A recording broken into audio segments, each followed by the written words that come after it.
सिंध हुकूमत के महकमा फाइनेंस जो कि ईस्टर जो 20 तारीख को है, जी हाँ, यानी कि एक दिन के बाद हफ्ते को जो छुट्टी होती है और आज जुम्मा गुजर गया और इतवार को ईस्टर की तकरीबात है। लेकिन नोटिफिकेशन ताखिर से 18 अप्रैल को निकालने के बाद उन्होंने कहा कि हम सो रहे थे लेकिन हम दोबारा एक और लेटर निकालते हैं।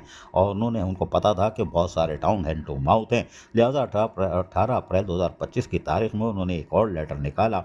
चिड़िया बैठी हुई है, इकबाल ख्वाजा, सेक्शन ऑफिसर 2 और फाइनेंस डिपार्टमेंट। इन्होंने सिंध बैंक के प्रेसिडेंट को मुखातिब किया और कहा through special messenger most urgent. ये क्या ज़रूरत थी आपको इतनी तकलीफ़ करने की? आपको तो चाहिए था ये पहले ही निकाल लेते, सबको घरों से बुलाया होगा। बहरहाल उन्होंने लेटर मुखातिब करते हुए सिंध बैंक के प्रेसिडेंट से दरख्वास्त की है, जी हाँ, ये तो हुक्म दे ही नहीं सकते थे ना, दरख्वास्त की है कि 50% ऑब्जेक्टिव शेयर और लोकल कौंसल को दे दिए जाएँ और ये मई की जो तनख्वाह आएगी उसमें हम 50% बाद में काट लेंगे, इन एडवांस दी जाए ताकि ये ईस्टर की तरफ जो इनका आ रहा है फास्टर, ये इसको जो है मना लें। अब बताओ 18 तारीख को आप ये लेटर शाम को सिंध बैंक को भेज रहे हो और उनको कह रहे हो कि आप बराए मेहरबानी इनको दे दें, और आखिर में दूसरे पैरे में आप कह रहे हो काइंडली प्लीज़ बराए मेहरबानी आप इज्जत रख लीजिएगा और 19 अप्रैल 2025 को ये पेंशन और सैलरी रिलीज़ कर दीजिएगा। चाचा चाचा नहीं, आप तो फाइनेंस मिनिस्टर भी अंकल हैं, सेक्रेटरी हैं, तो अंकल अंकल ताख़ीर कर दिया आपने।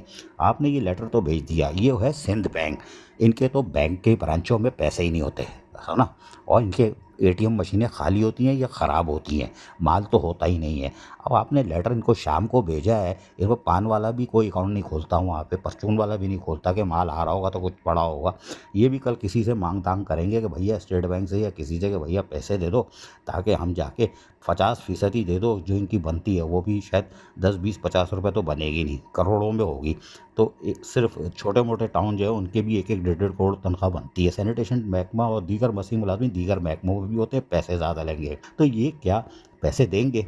चलो इन्होंने पैसे दे दिए, किसी ने इनको दे दिए, स्टेट बैंक ने कहा लो हमसे 2 अरब रुपए ले लो, 10 अरब ले लो, इनके अकाउंट में आ भी गए, ये चलो बैंक के अंदर ले भी आए। तो भाई साहब ये बताएं, ये पैसे आने आने में 3-4 बजेंगे, ठीक है, अगर आ भी गए तो आप ये बताएं कि वो चेक से लेते हैं। अब ये तो हफ्ते को लाइन लगेगी लंबी, आप कह रहे हो 19 तारीख को दे दो, ये कहाँ से देंगे?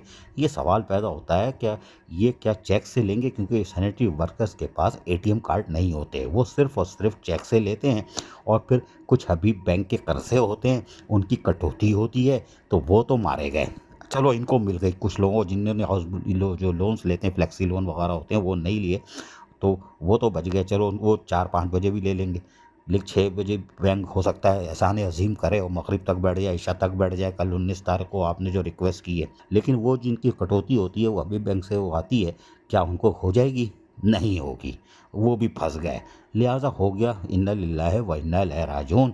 आप सोते रह गए, ईस्टर निकल जाएगा, तनख्वाह पीर मंगल बुध को ही होगी। माशाअल्लाह। अजीज़ आरिफ, KBS बलियाती न्यूज़, कराची। ऐसी ही खूबसूरत वीडियोस फ्यूचर में हासिल करने के लिए रेड बटन पर क्लिक करके और बेल आइकॉन को प्रेस करके हम सबके सब्सक्राइबर बनना मत भूलिए।